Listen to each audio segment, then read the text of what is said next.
What's up guys, this is Sean Tan, your real estate guy, and today we will talk about affordable homes.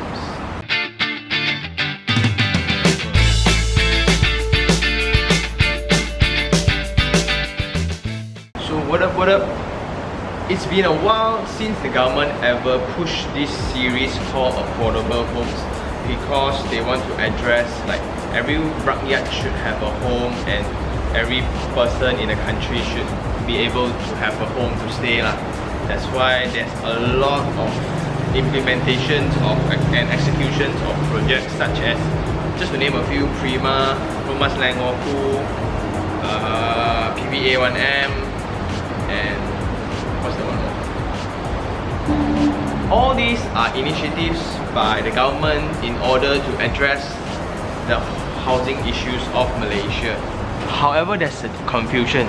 So there's just way too many schemes right out there, like I just mentioned a few. All comes with different requirements and different objectives, because state government has one initiative, this government body has the other, and these government agencies implement another, and then federal government wants to implement. So that's just way too confusing. But then, because our company now, we are selling a lot of this kind of housing, and I think that everyone is confused, so I'm going to do an episode about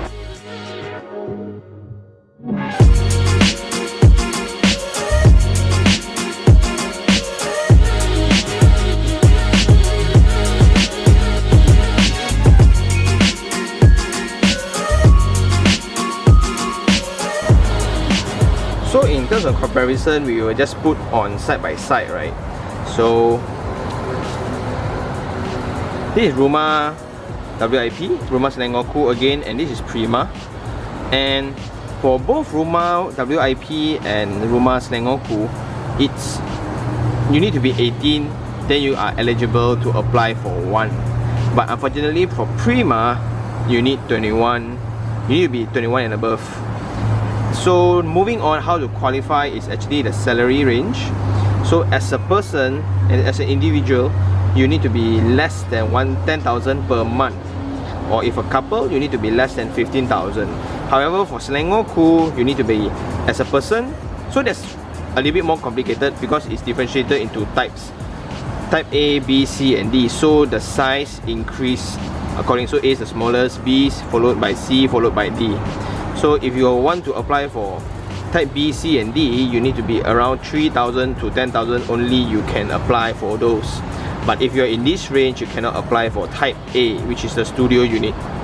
Okay, for Prima, as a couple, you need to be 2,500 to 15,000 a month. What other things is for Rumah WIP, people to be qualified, they need to be residing or born and work in KL. So this intention is to help people like, I stay in KL very long already, I really need a place, then I will move in here.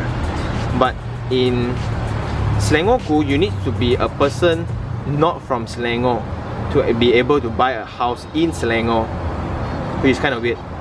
But then as for Prima, you need to be it's either your first or second home only. If it's not for investment purposes lah. Okay, so this is where all investors starts to get a bit agitated, which is when you buy this, you cannot transfer within 10 years. This one you cannot sell, you can only sell after 5 years, but this one is not mentioned. However, what's special about Prima is that you have a loyalty program.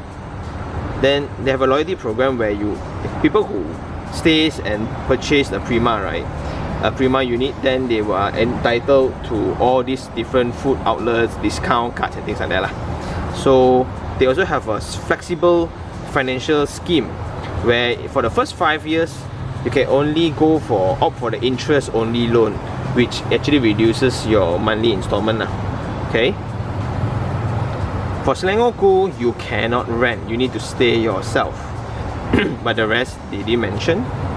Then the prices of their products is consists of low, medium and okay here means higher than medium lah. Okay, so the sizes is 700 to 850 square feet, a bit smaller for the Rumah Whip. 63,250 to 300,000 here. Here all the price is must be less than 250,000 for Rumah Selangorku, 700 to 1,000 square feet, slightly bigger. And this one, their price is 100,000 to 400,000 tops. And location, of course, this one is only in KL. This one is only for Selangor, Klang Valley, and this one it's everywhere lah. Everywhere in major cities like Seremban, KL also got, Selangor also got. Then for Rumah Whip includes Labuan and Putrajaya. All three of them you can actually apply online. You can go, I will drop the link down below. You guys can just go and check it out.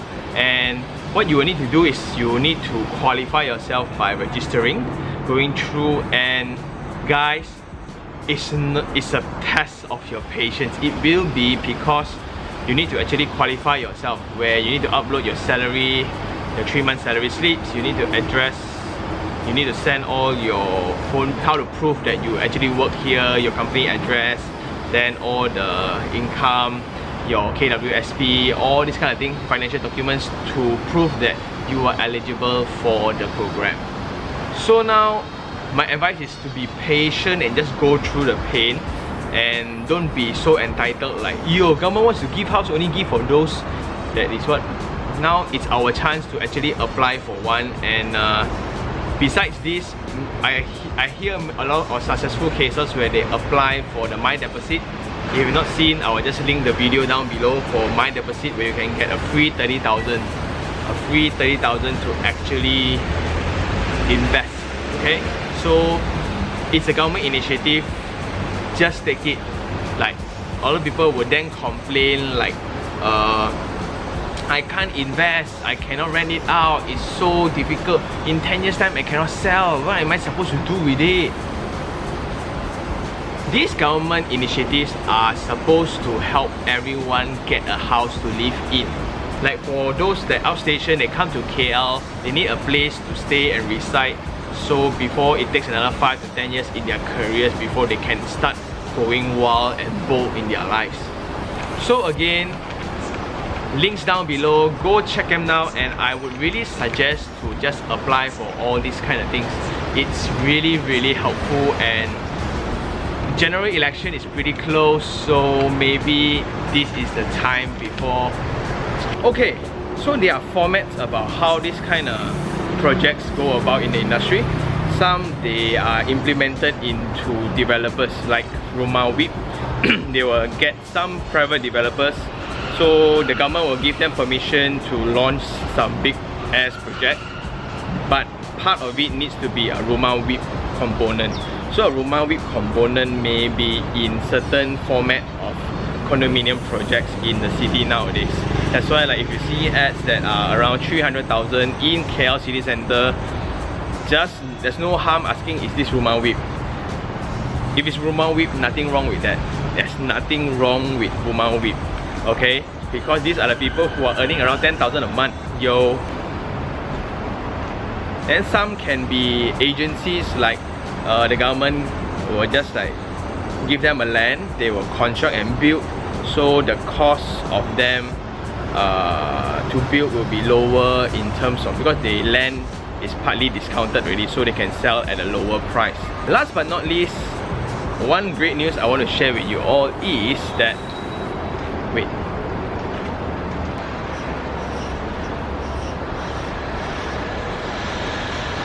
I got my first 10,000 views. It kind of stumbled me for a little while, because this is the old policy of YouTube where I can start monetizing. Unfortunately, they changed the plan and I need to have like 4,000 hours now. But I really do appreciate everybody that's watching now, of course, that watched before. I appreciate, and this kind of encouraged me to do more. That's all for this episode today. If you like this video, like it, share it with whatever friends who are buying Rumah Whip or Rumah Selangorku. Forgive me on the format, but I think it brings out the message. And subscribe if you have not subscribed to my channel on YouTube. I will see you guys soon. Ciao.